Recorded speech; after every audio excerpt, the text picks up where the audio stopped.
The weakling wretch comes forwards, his movements faltering. He doesn't yet understand his folly, but he will. And he will die just like the others. The thrill of anticipation flutters through me. There is no sound but the thunder in my veins. He is old and feeble. Death hangs upon him like a shroud. You are not worthy of the Primarch's axe, Paperskin. I release my grip on Gorechild. It is always difficult to set him down, for he is part of me now. I do not know where I end and the axe begins. I rise slowly, so as not to put the old fool to flight. Not yet. I hold his gaze. He is unable to move. I taste your fear. It sickens me. He is as a child before me, some repulsive youngling, aged centuries beyond his years. I ache to rip him apart, but I let the hate build. My flesh shivers.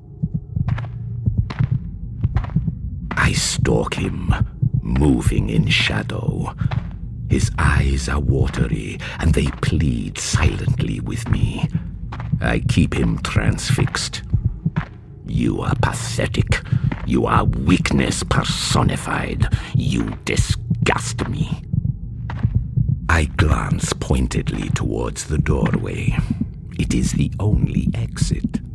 I blink, and he is released. A sharp, sudden spike of adrenaline.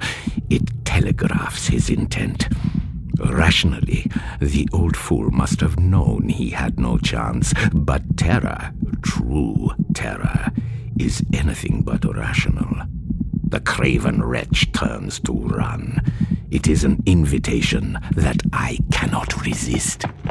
The veil is ripped away, and I lose myself to the rage.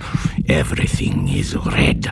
Such sweet relief it is to let it wash over me, let it fill me, become one with me.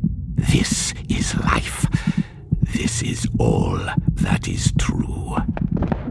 I am upon him in an instant. His bony shoulder dislocates under my grip. I fling him.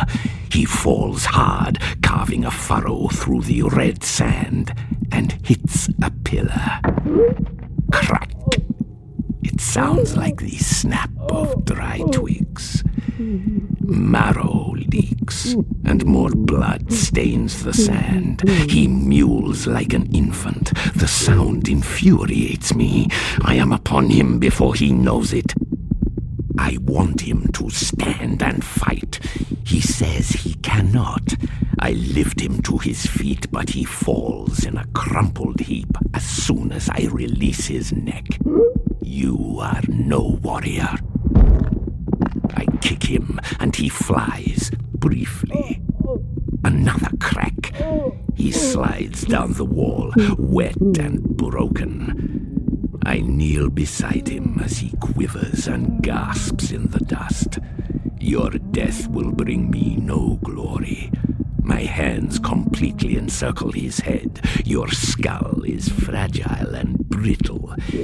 He says something, but all I hear is the blood pounding like the drums of hell. Your skull is not one of those that I seek. Khorne does not want it. I tighten my grip, and his head collapses inwards like a rotten fruit. The smell is foul. I roar. Gorechild is in my hand once again, and he roars too. My earlier decision not to sully the weapon with this paperskin's blood is cast aside. I hack into the headless body. Blood sprays from Gorechild's singing teeth. I pull him free and strike again and again.